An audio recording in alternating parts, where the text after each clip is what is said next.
வராயை கும்பிட்டா வீட்டில் பிரச்சனை வருமானா? கண்டிப்பாக பிரச்சனை. இப்போது புதிய அறிமுகம் ஆச்சி ஹோட்டல் சாம்பார் 50 கிராம் ரூபாய் 20 மட்டுமே. கிருஷ்ணனுக்கு கிருஷ்ண ஜெயந்தி, இப்போ சிவனுக்கு சிவன் ராத்திரி, கணபதிக்கு விநாயகர் சதுர்த்தி, முருகனுக்கு தைப்பூசம், இந்த மாதிரி ஒவ்வொருத்தருக்கும் ஒவ்வொரு நாள் இருக்குது. இப்போ வராய்க்கான நாள் வந்து பஞ்சமி தேதியோ இல்லை அஷ்டமி தேதியோ வந்து வராய்க்கான நாளுங்கிறது கிடையாது. நம்மளோட தேவைக்காக நம்ம அதை பூத்திட்டு இருக்கோம்.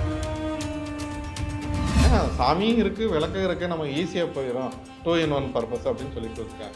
இது மாதிரி ஒரு முட்டாள்தனம் எதுவும் கிடையாது. வராகி புதுசாக நான் வழிபாடு செய்கிறேன், இல்லை வராகியோட வழிபாட்டு நான் உபாசனை எடுக்கிறேன், எனக்கு வராகி தெய்வத்தை நான் வச்சு வணங்கணும் அப்படின்னு நினைக்கிறவங்க எந்த நாளை தேர்ந்தெடுக்கலாம் அப்படின்னு பார்த்தாக்க, வராகிக்கான உற்சவ நாள், கொண்டாட்டத்துக்கான நாள், அவருக்கான முக்கிய நாள் பார்த்தினாக்கா அவர் திருவிழாவுக்கான நாள். எதுனா நினச்ச காரியம் நினச்ச மாதிரி நடக்கணும், நான் நினச்சேன் எனக்கு அம்மா எனக்கு இது செஞ்சு கொடு, இதை மாதிரி நடக்கணும் அப்படிங்கிறவங்க என்ன பண்ணாலும் வைகாசி 17 அன்னைக்கு உங்களோட விரதத்தை நீங்கள் ஸ்டார்ட் பண்ணுங்க. இப்போது 48 நாள் ஒரு மண்டலம் அப்படிங்கிறாங்க. 48 நாள் மண்டலம்னா இது ஆணுக்கு சரி, ஓகே. பெண்களுக்கான இந்த மாதவிடாய் காலத்தில் எப்படி அதை முடியும் அப்படின்னு அது இது அப்படி இப்படின்னு எப்படி பார்த்தாலும் இதுதான் ஹிட்டான ஆஃபர். பக்தி கதைகள், பக்தி பாடல்கள் மற்றும் ஆன்மீக சொற்பொழிவுகள் மூலம் உங்கள் ஆன்மாவை தூய்மைப்படுத்துங்கள். இன்றைய ஆலய ஆப்பை டவுன்லோட் செய்யவும். ஆன்மீக கிளிட்ஸ் நேயர்கள் அனைவருக்கும் வணக்கம். இன்னைக்கு நம்மளோட வாராகி சித்தர் மறைமொழியாளர் தான் இணைஞ்சிருக்காரு. அவர்கிட்ட நிறைய விஷயங்கள் கேட்டு தெரிஞ்சுக்க போகிறோம். நிகழ்ச்சிக்கு போகலாம். சார் வணக்கம். ஆன்மீக நாடு அனைத்து அன்பர்களுக்கும் வராகினை ஆசைப்படுவது மட்டும் வணக்கம். இன்னைக்கு இந்த கிழமையில தான் வாராகிய கும்பிடணும், அப்புறம் வந்து இந்த திதியில தான் வாராகிய கும்பிடணும், இன்னும் விசேஷங்கள் அப்படின்னு சொல்லப்படுது. முக்கியமாக பஞ்சமி திதி வந்து வாராகிக்கு ரொம்ப ஸ்பெஷலாக சொல்லப்படுது. செவ்வாய், வெள்ளி, ஞாயிற்றுக்கிழமைகள்லாம் ரொம்ப விசேஷமாக சொல்லப்படுது. அப்படிதான் நம்ம வாராகி. இப்போ நீங்கள் சொல்கிறது என்னென்னா, இப்போ கிருஷ்ணனுக்கு கிருஷ்ண ஜெயந்தி, இப்போ சிவனுக்கு சிவன் ராத்திரி, கணபதிக்கு விநாயகர் சதுர்த்தி, முருகனுக்கு தைப்பூசம், இந்த மாதிரி ஒவ்வொருத்தருக்கும் ஒவ்வொரு நாள் இருக்குது. இப்போ வராய்க்கான நாள் வந்து அப்படி ஒரு நாள் இருக்கா அப்படின்னா பஞ்சமி திதி. இது பஞ்சமி திதிங்கிறது நம்மளோட தேவைக்காக நம்ம பூத்திக்கிட்டது, அது கிடையவே கிடையாது. அது முதல்ல நம்ம புரிஞ்சுக்கணும். பஞ்சமி தேதியோ இல்லை அஷ்டமி தேதியோ வந்து வராய்க்கான நாளுங்கிறது கிடையாது. நம்மளோட தேவைக்காக நம்ம அதை பூத்திக்கிட்டது. இப்போ கேட்குறவங்களுக்காக நம்ம இன்னொரு விஷயம் சொல்லலாம். இப்போ வராகி புதுசாக நான் வழிபாடு செய்கிறேன், இல்லை வராகியோட வழிபாட்டு நான் உபாசனை எடுக்கிறேன், எனக்கு வராகி தெய்வத்தை நான் வச்சு வணங்கணும் அப்படின்னு நினைக்கிறவங்க எந்த நாளை தேர்ந்தெடுக்கலாம் அப்படின்னு பார்த்தாக்கா, ஒரு இது பௌர்ணமி நாளை தேர்ந்தெடுக்கலாம். அப்படி இல்லையா அமாவாசை நீங்கள் தேர்ந்தெடுக்கலாம். இப்போ எல்லாம் அந்த இதுக்கு இடைப்பட்ட நாளில் நம்ம இது பண்ணணும்னா செவ்வாய்க்கிழமை துவங்கலாம். அப்படி இல்லைன்னா வெள்ளிக்கிழமை. வராகி வழிபாடுங்கிறது செவ்வாய்க்கிழமை இல்லை வெள்ளிக்கிழமை நீங்கள் துவங்கிறது மட்டும்தான். நான் எப்போவுமே 365 நாளும் உன் வீட்டில் தீபம் எரியணும்னு நான் சொல்லுவேன். வராய்க்கு 365 நாள் நீ வீட்டில் விளக்கேற்று அப்படின்னு தான் நான் சொல்கிறேன். ஆனால் நீங்கள் துவங்கணும். முதல் நான் வராகி நான் கும்பிட போகிறேன் அப்படிங்கிறவங்க செவ்வாய்க்கிழமை துவங்கலாம், இல்லைன்னா வெள்ளிக்கிழமை துவங்கலாம், பௌர்ணமியில் துவங்கலாம், இல்லைன்னா அமாவாசையில் நீ துவங்க. இது போக சரி நீங்கள் சொல்கிறீங்க பஞ்சமி திதிங்கிறது இல்லைன்னு சொல்லிட்டீங்க, அப்போ வேறு என்னவா இருக்கும் அப்படின்னு சொல்லிட்டு நான் ஆரம்பத்தில் குறிப்பிட்டிருந்தேன். வராகவன் யாருக்கான தெய்வம்? ஆதி மாந்தருக்கான உழவு தொழிலை கற்றுக் கொடுத்த தெய்வம் யாருன்னா வராகி. இப்போது நம்ம விவசாயிகள் எப்போ விவசாயம் செய்ய ஆரம்பிக்கிறாங்க? வைகாசி, ஆனி, ஆடி இந்த காலகட்டங்களில் தான் அவங்க பயிர் செய்ய ஆரம்பிக்கிறாங்க. இப்போது நம்ம இந்த முருகனுக்கு வந்து கந்த சஷ்டி விரதம் இருக்கிறது, நம்ம நிறைய பேர் நிறைய பிரச்சனையில் இருப்பாங்க. இப்போ குழந்தை பாக்கியம் இல்லாமல் இருக்கிறது, தன்னோட கணவன் வந்து பதவி உயர்வு, தன்னோட குழந்தை படிக்காமல் இருக்கிறது, அப்புறம் வெளிநாடு பையன் போகணும், படிப்பு தடையாக இருக்குது. இப்படி ஒவ்வொருத்தருக்கும் ஒவ்வொரு பிரச்சனை இருக்கும். இல்லைன்னா கணவன் மனைவி பிரிஞ்சு இருப்பாங்க, சேரவே முடியாது, சொத்து பிரச்சனை இருக்கும், இப்படின்னு நோயால் பாதிக்கப்படுறோம். இப்படி ஒவ்வொருத்தரோட சார்ந்த 1000 பிரச்சனைகள் இருக்கும். இப்போ நீங்கள் கந்தசஷ்டி முருகனை நான் ஒரு உதாரணத்துக்கு அதை நம்ம சொன்னதானே தெரியும். இப்போ அந்த மாதிரி இப்போ வராய்க்கான ஒரு நாள் நான் சொல்கிறேன். இப்போ இந்த நாளுங்கிறது அதுக்கான உற்சவ நாளுங்கிறது ஆவணி 1. இதை நீங்கள் நல்லா மனசில் வச்சுக்கணும். ஆவணி 1ங்கிறது வந்து வராய்க்கான உற்சவ நாள், கொண்டாட்டத்துக்கான நாள், அவருக்கான முக்கிய நாள் பார்த்தினாக்கா அவர் திருவிழாவுக்கான நாள் எதுனா ஆவணி 1. சரி, இப்போது நீங்கள் இந்த காலகட்டம் நீங்கள் சொல்கிறீங்க. இப்போ இதுக்கு முன்னாடி நீங்கள் குழந்தை பேருக்கோ இல்லை குழந்தை பாக்கியத்துக்கோ மற்ற விஷயத்துக்கோ நீங்கள் சொல்கிறீங்களே, இப்போ இதுக்கு ஒரு நான் விரதம் இருந்து என்னோட வழிபாட்டை துவங்கணும். இந்த காலகட்டத்தில் நான் இது மாதிரி நினச்ச காரியம் நினச்ச மாதிரி நடக்கணும், நான் நினச்சேன் எனக்கு அம்மா எனக்கு இது செஞ்சு கொடு, இதை மாதிரி நடக்கணும் அப்படிங்கிறவங்க என்ன பண்ணாலாம், வைகாசி 17 அன்னைக்கு உங்களோட விரதத்தை நீங்கள் ஸ்டார்ட் பண்ணுங்கள். அதாவது அந்த இப்போ ஒரு 48 நாள் ஒரு மண்டலம் வரும். வைகாசி 17 அன்னைக்கு ஆரம்பித்து ஆவணி 1 அன்னைக்கு முடியும். அன்னைக்கு உங்களுக்கு பக்கத்தில் இருக்க ஆலயத்துக்கு போகலாம், இல்லைன்னா உத்திரகோசம் அங்கே போங்க. பக்கத்தில் இருக்க உங்களோட வராய் நான் வீட்டவே கோவிலை மாற்றுங்கன்னு சொல்லுவேன். அதுதான் என்னோட நிலைப்பாடு. அதனால் வைகாசி 17 அன்னைக்கு உங்களோட இதை விரதத்தை நீங்கள் ஸ்டார்ட் பண்ணுங்க. சரி, எப்படி ஸ்டார்ட் பண்ணலாம்? ஒரு வராகியோட போட்டோவோ இல்ல எப்படி ஸ்டார்ட் பண்றதையும் தாண்டி என்ன? இந்த விரதத்துக்குன்னு ஏதாவது இல்ல அதுதான் நான் முக்கியமான இப்ப ஒரு நீங்க அந்த இதையும் நான் சொல்லிடுறேன். என்னன்னா வந்து ஒரு நீங்க ஒண்ணு வராகி சிலை வச்சு வழிபாடு பண்ணலாம், இல்லைன்னா வராகி போட்டோ வச்சு வழிபாடு சார் பண்ணலாம். ஒரு நிமிஷம் சார். வராகி சிலை அப்படின்னு நீங்க சொல்லும்பொழுது எனக்கு இன்னொரு கேள்வி இருக்கு, அதையும் சேர்த்து சொல்லிடுங்க சார். இப்போ பெண்களுக்கு வந்து அந்த 3 நாள் அதையும் நான் நீங்க கேட்கறதுக்கு முன்னாடி நான் அதையும் சரி சரி ஓகே. இப்போ 48 நாள் ஒரு மண்டலம் அப்படிங்கிறாங்க. 48 நாள் மண்டலம் இது ஆணுக்கு சரி, ஓகே. பெண்களுக்கான இந்த மாதவிடாய் காலத்துல எப்படி அது முடியும் அப்படின்னு நான் சொல்ல. இப்போ பெண்களுக்கு மாதவிடாய் நேரத்துல சாமி கும்பிடக்கூடாதுங்கிறதே அது ஒரு மூடத்தனம் என்னோட வாதம். அது வந்து மாறுபட்டவன், ஏன்னா அது கும்பிடக்கூடாது. ஒரு மாதவிடாய் தீட்டுல இருந்து தான் ஒரு குழந்தையே பேரே உண்டாகுது. அதனால வந்து அந்த நேரத்துல நம்மளோட மனது தூய்மையா இருந்து அந்த அம்மாட்ட நின்னா போதும், மற்றபடி வரும்ல. உங்களுக்கு மனதுல ஒரு நெருடல் இருந்ததுன்னா நீங்க அது ஒதுங்கி நிற்கலாம். உங்களுக்கு அதுவும் கணக்கு தான். அந்த அம்மா மனசுக்குள்ள நிறுத்திக்கிங்க, அவ்வளவுதான். நீங்க விளக்கேற்றி சாமி கும்பிட்டாதான் இல்லை, மனசுக்குள்ள விளக்கேற்றுங்க, அது போதும். அது பெரிய இது, அதுவே பெரிய கோவில் தான். இங்க நான் வைகாசி 1ஆம் தேதி நீங்க வைகாசி 17 நீங்க இந்த ஆரம்பிச்சு அப்படின்னாக்கா அம்மாவோட விக்கிரகத்துக்கோ இல்லைன்னா ஃபோட்டோவுக்கோ அது முன்னாடி ஒரு தலவாழையில போட்டு அவல் பொரிக்கடலை அந்த பாயசம் அது இதெல்லாம் வைக்கணுங்கிற அவசியம் கிடையாது. வைக்கணும் வேண்டாம். ஒரு கைப்பிடி மக்காச்சோளம், அது கூட கொஞ்சம் தேன் கலந்து நீங்கள் ஒரு கைப்பிடி மக்காச்சோளம் நீங்கள் வச்சுட்டு, முடிஞ்சால் ஒரு பானக்கம் நீங்கள் வச்சுட்டு, ஒரு தேன் பாட்டில் மட்டும் எப்போவுமே வீட்டில் சுபிச்சம் இருக்கணும்னு நினச்சிங்கன்னா அம்மாவோட ஃபோட்டோவுக்கு முன்னாடி இல்லைன்னா விக்கிரகத்துக்கு முன்னாடி ஒரு தேன் பாட்டில் மட்டும் ஓப்பன் பண்ணி வச்சுருங்க. நான் சொன்ன இந்த ஒரே ஒரு படையில் மட்டும் நீங்கள் வச்சு அந்த அம்மா கூப்பிடுங்க. இது மாதிரி நீ வந்து நில்லு, எனக்கு உண்டான விஷயத்த செய்யுங்க. அன்னைக்கு நைட்டே உங்களுக்கு அந்த அம்மா உங்களுக்குள்ள வீட்டுக்குள்ளே நடமாட்டுறதுக்கு உண்டான விஷயம் கேட்கும். சில பேர் பார்த்தீங்கன்னா வீட்டுக்குள்ளே மூச்சு இறைக்கிற மாதிரி, ஏதோ பெரியவங்க யாரோ வயசானவங்க மூச்சு இறைக்கிற மாதிரி, அந்த அம்மாவோட நடமாட்டம் இருந்தால் தான் அந்த வீட்டுக்குள்ளே அப்படி இருக்கும். அதனால் அதை பற்றி கவனிக்கவே ரொம்ப பயந்துக்க வேண்டியதில்லை. இந்த மாதிரியான ஒரு சங்கடம் சொல்லுவாங்க, அது நடந்தது அதெல்லாம் ஒன்றும் இல்லை.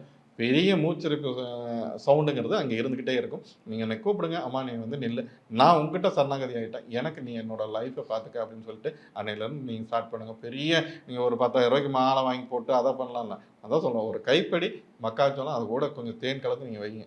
முடிஞ்சால் ஒரு நாட்டுக்கோழி முட்டை வச்சுருங்க. இது போதும் உங்களோட வாழ்க்கையை மாற்றுறதுக்கு. நீங்கள் வச்சுட்டு தினமும் அந்த அம்மாவுக்கிட்ட நீங்கள் ஒரு 1/2 மணி நேரம் காலையில், அதாவது பிரம்ம முகூர்த்தத்தில் 5 மணிக்கு, இப்போ பிரம்ம முகூர்த்தம்னே 5 மணின்னு சொன்னால் தான் எல்லோரும் எந்திரிக்கிறாங்க. இல்லைன்னா நம்ம அதுக்கான நேர காலத்தையும் மாற்றியாச்சு. காலையில் 5 மணிக்கு விளக்கேற்றி இந்த அம்மா அதுவும் பார்த்தீங்கன்னாக்கா சுத்தமான தேங்காய் எண்ணெய், சுத்தமான தேங்காய் எண்ணெய் செக்கில் ஆட்டின எண்ணெயில் அந்த அம்மாவுக்குன்னு, நீங்கள் மற்ற தெய்வத்துக்கு ஏற்றுற விளக்கெல்லாம் தனி, இந்த அம்மாவுக்குன்னு ஒரு விளக்கு சுத்தமான தேங்காய் எண்ணெயில் விளக்கேற்றிட்டு காலையில் 5 மணிக்கு நீங்கள் ஒரு 1/2 மணி நேரம் அந்த அம்மா முன்னாடி உட்காந்துங்க. அதே மாதிரி இரவு 8 மணிக்கு இந்த அம்மா முன்னாடி உட்காருங்க. இது ஒரு 48 நாள் நீங்கள் கண்டினியூஸாக பண்ணுங்கள். ஒரு 11 நாள்லேயே ஒரு சில மாற்றங்கள் தெரிய ஆரம்பிக்கும். ஒரு 48 நாளில் நீங்கள் நினச்ச காரியம் நினச்சதுக்கு உண்டான அறிகுறிங்கிறது உங்களோட வாழ்க்கையில் மாற ஆரம்பிங்க. அதை பிடிச்சிட்டு பிற மனிதர்களுக்கு எடுக்காமல் வாழ பாருங்க.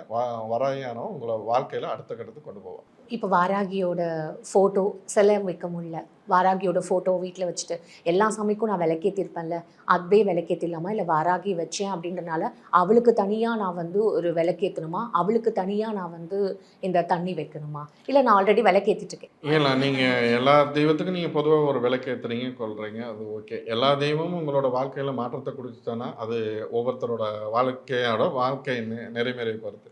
இப்போ வராகியை நான் கும்பிட சொல்லும் போது வராகிக்குன்னு தனியாக ஒரு விளக்கேற்றுன்னு நான் சொல்லுவேன். வராகிக்குன்னு அதுக்கு நான் நெறிமுறை சொல்லியிருக்கேன். சுத்தமான செக்கில் ஆட்டின தேங்காய் எண்ணெயில் விளக்கேற்றுன்னு சொல்லுவேன். இந்த வராகிக்கான இது வழிபாடு மட்டும் நீங்கள் அவங்களுக்குன்னு தனியாக ஒரு விளக்கேற்றுறீங்க. மற்றவங்களுக்கு நீங்கள் எத்தனை விளக்கு ஏற்றுறீங்க அதெல்லாம் இங்கே கேள்வி கேட்பாடல். இந்த அம்மாவுக்கு மட்டும் ஒரே ஒரு விளக்கு ஏற்றுங்க, ஒரு கோலை நீர் அந்த அம்மாவுக்கு மட்டும் தனியாக வச்சுருங்க. மற்றபடி நீங்கள் மற்றவங்களுக்கு நீங்கள் என்ன பண்ணாலும் அதை பற்றி கேள்வி கேட்பாடு கிடையாது. இந்த அம்மாவுக்கு நீங்கள் பண்ணணுமா அதை நீங்கள் தனிப்பட்ட முறையில் தனியாக பண்ணிடுங்க. ஓகே, வாராகிக்கு தனியாக வைக்கிறதா இருந்தாலும் அவளுக்கு இந்த செக்கில் ஆட்டின தேங்காய் எண்ணெயில் நீங்கள் என்ன அது அகல் விளக்கா இல்லை அதுக்குன்னு ஏதாவது ஒரு விளக்குக்கு அகல் விளக்கு போதுமே, ஒரு மண் விளக்கு போதுமே. எதுக்கு இத்தனை கேள்விகள் அப்படின்னா, இப்போ வாராகி அம்மன் பத்தி ஒவ்வொரு விஷயங்கள் டெய்லியும் வந்து சொல்லிட்டே இருக்கிறதுனால, ஏன்னா அந்த நீங்கள் சொல்லும்போது நான் அதை மறந்துடுவேன், நான் சொல்கிறதுக்கு மறந்துடுவேன். சில அறிவு ஜீவிகள் என்ன அப்படின்னாக்கா, இந்த விளக்குன்னு நீங்கள் சொல்லும்போது சில அறிவு ஜீவிகள்லாம் வராகி விளக்கு அப்படின்னு சொல்லிட்டு அதை என்ன பண்ணுவாங்கன்னா, இப்போ அந்த வராகி விளக்கில் அது கிடைக்கிது. அந்த விளக்கில் என்ன பண்ணுவாங்கன்னா, அந்த முகத்துக்கு நேராக விளக்கேற்றி நல்லா அது ஜோதியாக எரியும். சரிங்களா? அதை வாங்கி வச்சு பல பேர் விளக்கேற்றிட்டு இருக்காங்க. சாமியும் இருக்குது, விளக்கும் இருக்குது, நம்ம ஈஸியாக போயிடும், 2 in 1 பர்பஸ் அப்படின்னு சொல்லிட்டு இருக்காங்க. இது மாதிரி ஒரு முட்டாள்தனம் எதுவும் கிடையாது. இப்போ உன் முகத்துக்கு நேரம் ஒரு விளக்கேற்றி வச்சு இல்லைன்னா சூடு வச்சா எப்படி இருக்கும்? அதை நீங்கள் செய்யவே செய்யாதீங்க. அந்த தவறை செய்யவே செய்யுங்க. தனியாக ஒரு நாள் முடிஞ்சால் ஒரு ஃபோட்டோ வாங்க. ஃபோட்டோவே வாங்க முடியலையா, ஒரு விளக்கு மட்டும் ஒரு மண் விளக்கு வைத்து ஒரு ₹5 கிளியும் சட்டி அதை வாங்கி அதில் விளக்கேற்று. இதுக்கு மேலே உனக்கு வேறு ஒன்றும் இல்லை. நீ ஃபோட்டோ வச்சாதான் வராகி வருவான்னு கிடையாது. சுத்தமான தேங்காய் எண்ணெயில் விளக்கேற்றிட்டு அம்மாவை நினச்சி நீ அந்த தீபத்தை பார்த்து உட்காரு. அது போதும், அது பேசுன்னு நான் சொல்லிட்டேன். நீ ஃபோட்டோ வச்சாதான் இல்லைன்னா விக்கிரகம் வச்சாதாங்கிற அந்த வேலைப்பாடே இங்கே கிடையாது. அதனால் நீங்கள் ஒரு தீபம் ஏற்றி உட்காந்தீங்கன்னா அது போதும். நீங்கள் அந்த சில பேர் அந்த விளக்கில் ஏற்றிக்கிட்டு சுற்றிட்டு இருக்காங்க. அதெல்லாம் ஒரு பைத்தியக்காரத்தனமானது. இப்படி எத்தனை பேர் ஏற்றி எவனோட வாழ்க்கை நல்லா இருந்திருக்கு சொல்லுங்கள்? இப்படி ஏற்றி யாரோட பார்த்தா வரைய கும்பிட்ட ஒரே சண்டையாக இருக்குது, ஒரே வீட்டில் பிரச்சனை இருக்குது. அப்புறம் அப்படி தான் இருக்கும். முதல்ல நம்ம என்ன பண்ணுறோம், எப்படி பண்ணுறோங்கிற ஒரு விஷயத்தை நம்ம புரிஞ்சுக்கணும். ஒரு தெய்வத்தை நீ சூடாக்கிட்டு அதை ஒரு ஆக்ரோஷமாக்கிட்டு அப்புறம் எனக்கு நல்லது நடக்கலை அப்படின்னாக்கா, இப்போ நான் இது சொல்லும் போது இன்னொரு விஷயத்தை நான் குறிப்பிட்டேன். வராயை கும்பிட்டா சண்டை வருது. நான் வராய் ஃபோட்டோ வாங்கிட்டு வந்தேன், 10 நாள் திருப்பி கொண்டு கோயிலில் வச்சுட்டேன், இல்லைன்னா ஆற்றுல விட்டேன் அப்படின்னு நீங்கள் பல பேரும் சொல்ல கேட்டிருப்பீங்க. வராயை கும்பிட்டா அந்த நீங்கள் கேள்வி கேட்கல, இருந்தாலும் நான் அந்த ஒரு இதுக்காக இப்போ நம்ம சொல்லும் போதே சொன்னேன். வராயை கும்பிட்டா வீட்டில் பிரச்சனை வருமானா? கண்டிப்பாக பிரச்சனை வரும். அது எந்த மாற்று கருத்தும் கிடையாது. அதை அதுக்காண்டி நான் மாற்றி சொல்கிறதுக்கு இது இல்லை. வராகியை கும்பிட்டா கண்டிப்பாக வீட்டில் பிரச்சனை வரும், அடிதடி வரும், பிரச்சனை வரும், அடிச்சுட்டு விடுற மனுஷன் இது வரும், சண்டை சச்சரவு வரும், வம்பு வழக்கு வரும், எல்லாம் வரத்தான் செய்யும். என்ன சார் இப்படி சொல்லிட்டீங்க? கண்டிப்பாக இது வரும். நான் இதில் மாற்றி சொல்கிறதுக்கெலாம் இல்லை. ஏன் வருது அப்படிங்கிறத புரிஞ்சுக்கணும். என்ன காரணம் அப்படின்னாக்கா, நீ 1000 அயோக்கியத்தனம் பண்ணியிருப்ப, 1000 பிரச்சனையை சம்பாதிச்சு வச்சிருப்ப, பொண்டாட்டியை ஏமாத்திருப்ப, புருஷனை ஏமாத்திருப்ப, பிள்ளைங்களை ஏமாத்திருப்ப, அத்தனை விஷயங்களை பண்ணியிருப்ப. வராகி நீ தொட்டுட்ட, இனிமேல் என் வாழ்க்கையில் மாற்றம் வரணும்னு நீ வராகி தொட்டுட்ட. அப்போது எனக்கு ஒரு எதிரியால் பாதிக்கப்பட்டு ரொம்ப நிற்கதியாக நிற்பாங்க. யாருமே சப்போர்ட்டுக்கு இல்லாமல் நிற்பாங்க, வேறு வழி இல்லாமல் நிற்பாங்க. இப்போ இந்த மாதிரியான நபர்கள் வராகியை கும்பிடும் போது, இல்லை தன்னோட கணவன் ஒரு அஃபையரில் இருப்பான், அதனால வீட்டுக்குள்ளே பிரச்சனை இருக்குது, இந்த மாதிரி நிறைய அவர் சார்ந்து ஒரு பிரச்சனை இருக்கும். இவங்க இந்த நேரத்தில் வராகியை கும்பிடும் போது எனக்கு ஒரு தீர்வு வேணும்னு கும்பிடும் போது பிரச்சனை வருமானா? இப்போ இந்த பிரச்சனையெல்லாம் இருக்கு இல்லையா, இதெல்லாம் எல்லாரும் என்ன நினச்சிக்கோங்க, ஒரு பிரச்சனையை அப்படியே தள்ளி போட்டுக்கிட்டே போயிருந்தா சால்வா ஆகணும். அது கிடையாது. நான் தான் சொல்லிட்டேன், வராகியை தொட்டா உனக்கு பிரச்சனைக்கு தீர்வு கிடைக்கும். தீர்வு வேணும்னா வராகியத்தோடு நான் சொல்லிட்டேன். இப்போ இப்போ பிரச்சனை வரும்னு சொன்னீங்களே, இது அத்தனை பிரச்சனையும் வரும். இந்த 10 நாளைக்குள்ள நீ அத்தனை பிரச்சனை நீ ஃபேஸ் பண்ணு. உன்னோட ஒரு சின்ன ஒரு இதை கூட அவனால் யாராலையும் எதுவும் பண்ண முடியாது. ஏன்னா நான் சொன்னேன், ஏன்னா ஒரு சாமியார்ன்ட்டு இப்படி பேசுகிறாங்க மாதிரி ஆயிரும். வராய கும்பிட்றவனை எப்பேற்பட்ட எதிரியாக இருந்தாலும் உன்னை சாய்க்க முடியாது. அதை நீ முதல்ல புரிஞ்சுக்கணும். பிரச்சனை வருமானம் பிரச்சனை வரும், பிரச்சனையும் ஃபேஸ் பண்ணு. உன்னை யாராலும் வீழ்த்த முடியாது. அதோட அந்த பிரச்சனை வாழ்க்கையில் இனிமேல் உன்னோட ஜென்மத்துக்கு வராது. நீ வாழும் காலம் வரை இந்த பிரச்சனை இதோட முடிஞ்சிடும். இங்கே எல்லாரும் என்னன்னா, இந்த பிரச்சனை வந்துருச்சு பிரச்சனை பயந்து ஓடிடுறாங்க. வராய கும்பிட்டா பிரச்சனை வருது அப்படின்னா இதுதான் காரணம். பிரச்சனை வந்தால் ஃபேஸ் பண்ண, அதோட உன் லைஃப்பில் வராத நீ தான் ஜெயிப்ப. உன்னையே அந்த அம்மா கைவிடாது. இது வேணா இல்லை நான் சாமியை கும்பிட்டா எனக்கு நடக்கலை அப்படின்னாக்கா நான் இப்போ நம்ம ஒவ்வொரு கோவிலுக்கும் நம்ம வந்து மாலை போட்டுட்டு போகிறது, நம்ம முருகனுக்கெல்லாம் நம்ம மாலை போடுறது, காவடி, பால் குடம் அப்படின்றதெல்லாம் நம்ம பேசுகிறோம்ல. அந்த மாதிரி வாராகி அம்மனுக்கு ஏதாவது ஸ்பெஷலாக நம்ம செய்ய வேண்டியது ஏதாவது இருக்கா? இப்போ நம்ம கோவிலில் நேர்த்திக்கடன் அப்படின்றது மாதிரி நம்ம கொடுக்குறோம்ல, சேவல் கொடுக்கறது, சில பேர் கோழி கொடுக்கறது, ஆடு மாடு கொடுக்குற மாதிரி இவளுக்கு பன்றி கொடுக்கணும், அந்த மாதிரி ஏதாவது வழிமுறைகள் ஏதாவது இருக்கா சார்? இப்போது நம்ம அவங்களுக்கான அந்த விரதம் நடைமுறை ஸ்டார்ட் பண்ணுறது, இந்த காவடி எடுக்கிறது, இல்லை அவங்களுக்காக விரதம் இருந்து போகிறது, இப்போது இந்த மாதிரி இருக்குது. இப்போ வராய்க்காக தனிச்சிறப்பாக அப்படி ஏதாவது பண்ணலாமா அப்படின்னு நீங்கள் கேட்குறீங்க. நம்ம குறிப்பிட்டதை இப்போ மறுபடியும் நான் உங்களுக்காக நினைவூட்டுறேன். வைகாசி 17 அன்னைக்கு நீங்கள் உங்களோட எண்ணம் என்னவாக இருந்தாலும் சரி, அதாவது நல்லது தூய எண்ணமாக இருக்கணும், அது முதல்ல இதை வச்சுக்கணும். உங்களோட ஒரு காரியம் உங்களுக்கு நடக்கணும். இது நம்ம எண்ணியபடி நடந்தே தீரணும். நமக்கு நம்மளோட வாழ்க்கையில் இது நடந்தால் அடுத்த கட்டத்துக்கு போகலாம் அப்படின்னு நினைக்கிறவங்க வைகாசி 17 அன்னைக்கு உங்களோட விரதத்தை ஸ்டார்ட் பண்ணி ஆவணி 1 அன்னைக்கு நீங்கள் உங்கள் பக்கத்தில் இருக்கிறது, நீங்கள் உத்தரகோசம் அங்கேக்கு நீங்கள் போகலாம். முடிஞ்ச தஞ்சாவூர் நீங்கள் கோயிலுக்கு போங்க. பக்கத்தில் இருக்க நீங்கள் உங்களோட எங்கே வராகியோட தெய்வம் இருக்கோ நீங்கள் அங்கே போகலாம். இப்போ அங்கே போகிறதுக்கு முன்னாடி நான் என்ன சொல்லுவேன் அப்படின்னாக்கா, நம்மளோட இந்த வாழ்க்கையே ஒரு கர்மா சார்ந்தது தான், ஊழ்வினை பயன் தான். சரிங்களா? நீங்கள் இங்கேருந்து இது பண்ணிவிட்டு நீங்கள் ஆவணி 1க்கு முன்னாடி அந்த ஆடி கடைசி தேதியில் நம்ம தேவிப்பட்டினம், ராமநாதபுரம் மாவட்டத்தில் தேவிப்பட்டினம்னு ஒரு இது இருக்குது. இங்கே ஸ்ரீராமச்சந்திரனோட கர்மாவை போக்குன ஒரு ஸ்தலத்துக்கு நம்ம சாதாரண மனிதனோட கர்மாவை போக்குறதுக்கு எவ்வளோ நேரம் ஆகும்? நீங்கள் தேவிப்பட்டினத்தில் போய் அங்கே கடலில் நவகிரகங்கள் இருக்குது. அதாவது இப்போ நம்ம பழனி முருகனுக்கு அப்புறம் நவபாஷானத்தான சிலைகள் நவகிரகங்கள் அங்கே இருக்கிற அதுதான் தனிச்சிறப்பு.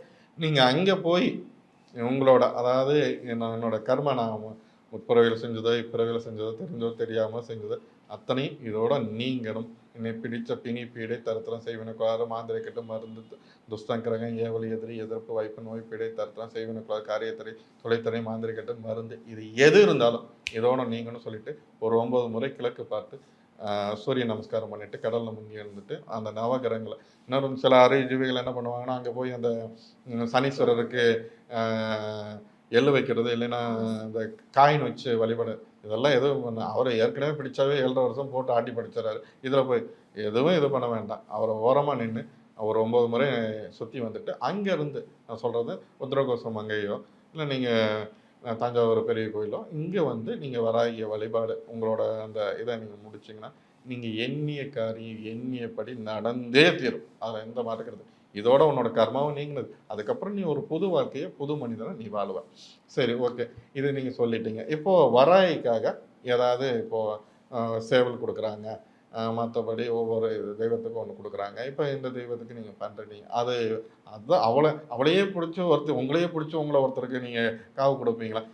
ஒரு சில பக்கமெல்லாம் இந்த வழக்கங்கிறது இருக்குது. நீங்கள் அதனால் கேட்டிருக்கீங்க, அது வேண்டாம், அது தவறு. இப்போது என்ன பண்ணலாம்? இப்போ இதிலேருந்து ஒரு வித்தியாசமான ஒரு இதுக்கு போகலாம். நீங்கள் சேவல் கொண்டே கொடுக்கலாம், இல்லை பால் கொண்டே கொடுக்குறதோ, இல்லை மற்ற ஒரு அபிஷேகத்துக்கு நீங்கள் கொடுக்குறதோ, இந்த ஒரு விஷயம்லாம் நீங்கள் பண்ணலாம். சரி, வராகியை பொறுத்த வரைக்கும் நம்ம என்ன கொடுத்தா நம்மளோட வாழ்க்கையில் இதாகும்? இந்த உலகத்தில் நம்மளோட கர்மா தீரணும் அப்படின்னாக்கா ஒரு மெயினான ஒரு விஷயம் என்னன்னாக்கா அந்த பசி பிணி ஆட்டுறது தான். இங்கே இருக்கிறதுல ஒரு நம்மளோட கர்ம வினியை தீர்க்கிறதுக்கு ஒரு 10% வேலை செய்யுமானா அது ஒன்று தான். அது மாதிரியான ஒரு பெரிய அந்த மாதிரியான ஒரு விஷயம் கிடையாது. அது உங்கள் கையால் யார் ஒருத்தருக்கு, அதாவது பசியால் வாடுபவனுக்கு நீங்கள் அவனோட ஒரு வேளை சாப்பாட்டுக்காக நீங்கள் சாப்பாடு வாங்கி கொடுங்க. உங்களால் எவ்வளோ பேருக்கு முடியுதோ இதை பண்ணுங்கள். இன்னொன்று, இன்றைக்கி இருக்க காலகட்டத்தில் அந்த கேள்வி வரும், இன்றைக்கி இருக்க காலகட்டத்தில் யாரும் பிச்சை எடுக்கிறதுக்கு உண்டான அந்த நிலைமை இல்லாமல் போயிடுச்சு. சரி, ஓகே, சந்தோஷம்தான். இங்கே ஒரு அழிக்க முடியாத செல்வம் எதுன்னு பார்த்தாக்கா இன்றைக்கி பணம் அழிஞ்சு போகும், நகை அழிஞ்சு போகும், என்ன வேணாலும் அழிஞ்சு போகும். ஒருத்தனோட கல்விங்கிறது யாராலையும் அழிக்க முடியாத ஒன்று. இப்போ உங்களால் நீங்கள் காசு வச்சுருப்பீங்க, ஒருத்தவங்க அன்னதானம் பண்ண முடியாமல் இருக்கலாம், உங்களுக்கு நிறைய செல்வங்கள் இருக்கும், நீங்கள் 1000 சம்பாதிச்சு வச்சுருப்பீங்க. உங்களோட கர்ம வினை ஊழ்வினை தீரணும் அப்படின்னாக்கா, அதாவது படிப்புக்கே வழி இல்லாமல், அதாவது படிக்க முடியாமல் இன்றைக்கி எத்தனையோ குழந்தைங்கள் இந்த படிப்புக்காக ஃபீஸ் கூட கவர்மெண்ட் ஸ்கூலில் ஃபீஸ் கூட கட்ட முடியாமல் இருக்கிற சூழ்நிலை. அவங்களோட கல்வி செலவை ஏற்று அவங்கள படிக்க வைங்க.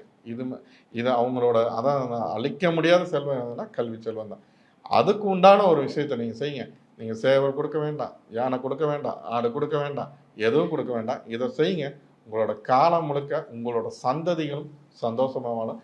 இது மாதிரி ஒரு பெரிய பரிகாரம் இந்த உலகத்தில் எதுவுமே கிடையாது. உண்மையாகவே ரொம்ப தன்னம்பிக்கையான ஒரு விஷயங்கள் நிறைய சொல்லியிருக்கீங்க.